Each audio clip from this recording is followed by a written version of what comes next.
Welcome back our YouTube channel Guruji. आज हम भारतीय संविधान के बारे में कुछ महत्वपूर्ण प्रश्न पढ़ेंगे जो आपके एग्ज़ाम की दृष्टि से मददगार साबित हो सकते हैं। तो आप वीडियो को पूरा देखें और चैनल को सब्सक्राइब ज़रूर करें। तो यहाँ पर हमारा आज का पहला क्वेश्चन है, वित्त आयोग का गठन कौन करता है। देखिए, जितने भी क्वेश्चन मैं आपके लिए इस वीडियो में लेकर आया हूँ, अगर आपको उनमें से किसी का भी आंसर पता है तो हमें कमेंट में बता सकते हैं। राइट आंसर ऑप्शन डी हो जाएगा, राष्ट्रपति। आपको याद रखना है, राष्ट्रपति के द्वारा 5 वर्षों के लिए वित्त आयोग का गठन किया जाता है। और अगर हम बात करें कि किस अनुच्छेद में प्रावधान किया गया है वित्त आयोग के गठन का, तो आपको याद रखना है अनुच्छेद 280 में वित्त आयोग के गठन का प्रावधान किया गया है। देखिए, मैं आपको इसके बारे में कुछ और पॉइंट बता देता हूँ। 14वें वित्त आयोग के अध्यक्ष जो हैं वाई रेड्डी हैं, तो आपको याद रखना है इनका कार्यकाल 2020 तक रहेगा। 1 अप्रैल 2020 के बाद 15वें वित्त आयोग के जो अध्यक्ष बनाया गया है, एन के सिंह को बनाया गया है। तो आपको ये दोनों जरूर याद रखने हैं क्योंकि आपसे एग्जाम में पूछे जा सकते हैं। 14वें वित्त आयोग के अध्यक्ष वाई रेड्डी और 15वें वित्त आयोग के अध्यक्ष एन के सिंह हैं। तो चलिए नेक्स्ट क्वेश्चन देखते हैं। प्रथम वित्त आयोग का गठन कब किया गया था। Right answer option B, 1951। आपको याद रखना है प्रथम वित्त आयोग का गठन किया गया था 1951 में। इसके अध्यक्ष के सी नियोगी थे। तो आपको ये इनका नाम याद रखना है। प्रथम अध्यक्ष कौन थे वित्त आयोग के सी नियोगी। तो चलिए आगे देखते हैं। क्वेश्चन नंबर 3 है, उच्चतम न्यायालय के मुख्य न्यायाधीश की सेवानिवृत्ति आयु कितनी है। राइट आंसर ऑप्शन ए, 65 वर्ष। आपको याद रखना है उच्चतम न्यायालय यानी कि सुप्रीम कोर्ट के मुख्य न्यायाधीश की जो रिटायरमेंट होने की आयु रखी गई है, 65 वर्ष रखी गई है। और अगर हम बात करें हाई कोर्ट की यानी कि उच्च न्यायालय की, 62 वर्ष है। तो आपको ये दोनों याद रखना है। और देखिए, मैं आपको बता दूं, जो उच्चतम न्यायालय के मुख्य न्यायाधीश होता है या अन्य न्यायाधीश होते हैं, उनकी न्यूनतम आयु नहीं रखी गई है। भारतीय संविधान में इसका उल्लेख नहीं है कि न्यायाधीश बनने के लिए न्यूनतम आयु कितनी होनी चाहिए। सिर्फ उसके लिए शर्तें होनी चाहिए कि वह भारत का नागरिक हो या वह किसी उच्च न्यायालय में न्यूनतम 5 वर्षों तक न्यायाधीश रहा हो या किसी उच्च न्यायालय या विभिन्न न्यायालयों में 10 वर्ष तक अधिवक्ता रहा हो। तो उसके लिए शर्तें होनी चाहिए। तो चलिए, आप समझ गए होंगे। नेक्स्ट क्वेश्चन देखते हैं। सर्वोच्च न्यायालय के प्रथम मुख्य न्यायाधीश कौन थे। सही आंसर ऑप्शन सी हो जाएगा, हीरालाल जे कानिया। आपको याद रखना है ये सर्वोच्च न्यायालय के प्रथम मुख्य न्यायाधीश थे। और अगर हम बात करें सर्वोच्च न्यायालय की प्रथम मुख्य महिला न्यायाधीश कौन थी, तो आपको याद रखना है एम एस फातिमा बीवी। ये सर्वोच्च न्यायालय की प्रथम महिला मुख्य न्यायाधीश थीं। और देखिए, जो इस समय पर 46वें मुख्य न्यायाधीश है, आप सभी को पता होगा, रंजन गोगोई हैं। तो ये आपको याद रखना है। तो चलिए आगे देखते हैं। क्वेश्चन नंबर 5 है, सर्वोच्च न्यायालय के न्यायाधीशों के वेतन और भत्ते किस पर भारित होते हैं। Right answer option C, Bharat की संचित निधि। आपको याद रखना है सर्वोच्च न्यायालय के सभी न्यायाधीशों के वेतन और भत्ते भारत की संचित निधि से दिए जाते हैं। और देखिए, भारतीय संविधान में संचित निधि का उल्लेख अनुच्छेद 266 में किया गया है। तो आपको ये अनुच्छेद जरूर याद रखना है, अनुच्छेद 266। तो चलिए नेक्स्ट क्वेश्चन देखते हैं। उच्चतम न्यायालय में अधिकतम कितने न्यायाधीश हो सकते हैं। Right answer option B, 31। आपको याद रखना है सुप्रीम कोर्ट में अधिकतम न्यायाधीशों की संख्या 31 हो सकती है, जिसमें कि 30 अन्य न्यायाधीश होते हैं और 1 प्लस मुख्य न्यायाधीश होता है। तो मुख्य न्यायाधीश आप सभी को पता है वर्तमान में कौन है, रंजन गोगोई है। मैं आपको बता चुका हूँ। तो चलिए नेक्स्ट क्वेश्चन देखते हैं। अनुच्छेद 143 के अनुसार उच्चतम न्यायालय से परामर्श कौन मांग सकता है। राइट आंसर ऑप्शन ए, राष्ट्रपति। देखिए, आपको याद रखना है राष्ट्रपति अनुच्छेद 143 के अनुसार उच्चतम न्यायालय से परामर्श मांग सकता है। तो ये क्वेश्चन कई बार एग्जाम में पूछा जाता है, तो आपको ये जरूर याद रखना है। तो चलिए अगला क्वेश्चन देखते हैं। क्वेश्चन नंबर 8 है, भारतीय संविधान का व्याख्याकार और संरक्षक कौन होता है। सही आंसर ऑप्शन डी, सर्वोच्च न्यायालय यानी कि सुप्रीम कोर्ट भारतीय संविधान का व्याख्याकार और संरक्षक होता है। तो आपको याद रखना है। तो चलिए आगे देखते हैं। भारत के राष्ट्रपति और उपराष्ट्रपति दोनों का पद खाली हो तो कार्य कौन करेगा।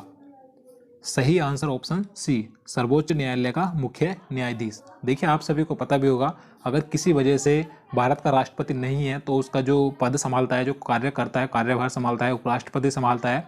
और अगर किसी वजह से राष्ट्रपति और उपराष्ट्रपति दोनों ही नहीं है तो उनका कार्यभार सर्वोच्च न्यायालय का मुख्य न्यायाधीश संभालता है। अगर मान लीजिए ये तीनों ही नहीं है तो ऐसी कंडीशन में क्या होगा, तो जो 30 अन्य न्यायाधीश होते हैं सर्वोच्च न्यायालय के, उनमें से जो वरिष्ठ न्यायाधीश होता है वो इन तीनों का कार्यभार संभालता है। तो आपको ये याद रखना है। तो चलिए नेक्स्ट क्वेश्चन देखते हैं। क्वेश्चन नंबर 10 है, भारत के मुख्य न्यायाधीश कौन थे जिन्हें भारत के राष्ट्रपति के रूप में काम करने का अवसर प्राप्त हुआ था? सही answer option D, M Hidayatullah. आपको याद रखना है, ये भारत के ऐसे मुख्य न्यायाधीश थे जिन्होंने राष्ट्रपति के रूप में भी काम करने का अवसर मिला था। तो चलिए अगला क्वेश्चन देखते हैं। सर्वोच्च न्यायालय के न्यायाधीशों की संख्या बढ़ाने का अधिकार किसके पास है?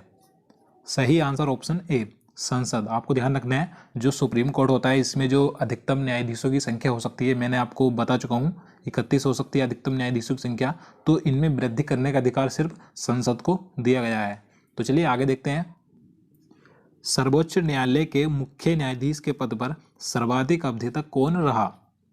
सही answer option B, Y Chandrachud. ये सर्वोच्च न्यायालय के मुख्य न्यायाधीश के पद पर सबसे अधिक समय तक रहे, आपको ध्यान रखना है। और अगर हम बात करें सबसे कम समय तक कौन रहे थे मुख्य न्यायाधीश के पद पर, तो कमल नारायण सिंह। आपको ये नाम भी याद रखना है। तो चलिए अगला क्वेश्चन देखते हैं। क्वेश्चन नंबर 13 है, सेवानिवृत्ति के पश्चात सर्वोच्च न्यायालय के न्यायाधीश कहाँ पर वकालत कर सकते हैं? राइट आंसर ऑप्शन डी, किसी भी न्यायालय में नहीं। आपको ध्यान रखना है, सेवानिवृत्ति यानी कि रिटायरमेंट होने के बाद, यानी कि 65 वर्ष की आयु पूरी होने के बाद सर्वोच्च न्यायालय के सभी न्यायाधीश, यानी कि जो 31 न्यायाधीश हो सकते हैं सर्वोच्च न्यायालय में, ये कहीं पर भी वकालत नहीं कर सकते। तो आपको ये जरूर याद रखना है। तो चलिए नेक्स्ट क्वेश्चन देखते हैं। सर्वोच्च न्यायालय में न्यायिक कामकाज के लिए किस भाषा का प्रयोग किया जाता है? सही आंसर ऑप्शन बी, अंग्रेजी। आपको याद रखना है, सिर्फ अंग्रेजी भाषा का प्रयोग किया जाता है न्यायिक कामकाज के लिए सर्वोच्च न्यायालय में। तो चलिए अगला क्वेश्चन देखते हैं। क्वेश्चन नंबर 15 है, राष्ट्रपति और उपराष्ट्रपति के निर्वाचन में विवाद के मामलों को किसको प्रस्तुत किया जाता है? सही आंसर ऑप्शन सी, भारत का उच्चतम न्यायालय यानी कि सुप्रीम कोर्ट में पेश किया जाता है। अगर राष्ट्रपति और उपराष्ट्रपति के निर्वाचन में कोई विवाद हो जाता है तो उसके मामलों को सिर्फ सुप्रीम कोर्ट में पेश किया जाता है। तो आपको याद रखना है। तो चलिए अगला क्वेश्चन देखते हैं। प्रारूप समिति के अध्यक्ष कौन थे? सही answer option C, Bhimrao Ambedkar. आपको याद रखना है, ये प्रारूप समिति के अध्यक्ष थे। और देखिए प्रारूप समिति के जो सदस्यों की संख्या थी 7 थी। तो आपको ये संख्या भी याद रखनी है, हो सकता है आपसे एग्जाम में संख्या पूछ ली जाए। तो चलिए आगे देखते हैं। भारतीय संविधान को कब अंगीकृत किया गया था? सही आंसर ऑप्शन सी, 26 नवंबर 1949 को अंगीकृत किया गया था भारतीय संविधान। और अगर हम बात करें कब लागू किया गया था, तो 26 जनवरी 1950 को संविधान लागू किया गया था और अंगीकृत 26 नवंबर 1949। आपको दोनों याद रखने हैं। तो चलिए अगला क्वेश्चन देखते हैं। क्वेश्चन नंबर 18 है, भारत में संविधान दिवस कब मनाया जाता है? राइट आंसर ऑप्शन डी, 26 नवंबर। देखिए मैं आपको बता चुका हूँ, 26 नवंबर 1949 को भारतीय संविधान पूर्णतः बनकर तैयार हुआ था, यानी कि इस दिन संविधान को अंगीकृत किया गया था। तो इसीलिए 26 नवंबर को संविधान दिवस मनाया जाता है। और देखिए आपको यहाँ से एक पॉइंट और ध्यान रखना है जो कि वेरी इंपॉर्टेंट है। 26 नवंबर 2015 को पहली बार संविधान दिवस मनाया गया था भीमराव अंबेडकर की 125वीं जयंती पर। तो आपको ये जरूर याद रखना है कि आपसे एग्जाम में पूछा जाए कि बताइए पहली बार संविधान दिवस कब मनाया गया था, तो 26 नवंबर 2015 को भीमराव अंबेडकर की 125वीं जयंती पर संविधान दिवस मनाया गया था। तभी से प्रत्येक वर्ष संविधान दिवस 26 नवंबर को मनाया जाता है। तो आप समझ गए होंगे। तो चलिए अगला क्वेश्चन देखते हैं। भारतीय संविधान को किसने लिखा था? सही आंसर ऑप्शन ए, प्रेम बिहारी नारायण रायजादा। यहाँ पर ये रायजादा है। देखिए इन्होंने भारत के मूल संविधान को लिखा था। और देखिए जो भारत का मूल संविधान है ये टाइप और मुद्रित नहीं है, बल्कि प्रेम बिहारी नारायण रायजादा के द्वारा सुंदर अक्षरों में लिखा गया था। देखिए भारत का मूल संविधान हिंदी और इंग्लिश दोनों भाषाओं में लिखा गया था। तो आपको ये सभी याद रखना है। तो चलिए अगला क्वेश्चन देखते हैं। संविधान के पृष्ठों को सजाने का कार्य किसने किया था? सही answer option B, Nandlal Bose. आपको ये नाम याद रखना है। देखिए इन्होंने संविधान के पृष्ठों को चित्रों के माध्यम से सजाया था। मैं आपको बता देता हूँ। देखिए संविधान में कुल 22 भाग हैं, तो इन्होंने प्रत्येक भाग की शुरुआत में 8 से 13 इंच के प्रत्येक भाग में एक चित्र बनाया था। तो इस प्रकार से इन्होंने कुल 22 चित्र बनाए थे। तो इन 22 चित्रों को बनाने में इन्हें कुल 4 वर्ष का समय लगा था। तो आपको ये सभी याद रखना है। तो चलिए अगला क्वेश्चन देखते हैं। भारत का मूल संविधान कहाँ संरक्षित है? सही आंसर ऑप्शन सी, संसद भवन। देखिए प्रेम बिहारी नारायण रायजादा के द्वारा लिखा गया भारत का मूल संविधान भारतीय संसद पुस्तकालय में हीलियम से डिजाइन किए गए एक विशेष पात्र में संरक्षित किया गया है। तो आपको ध्यान रखना है। तो चलिए अगला क्वेश्चन देखते हैं। भारत का मूल संविधान कहाँ से प्रकाशित हुआ था?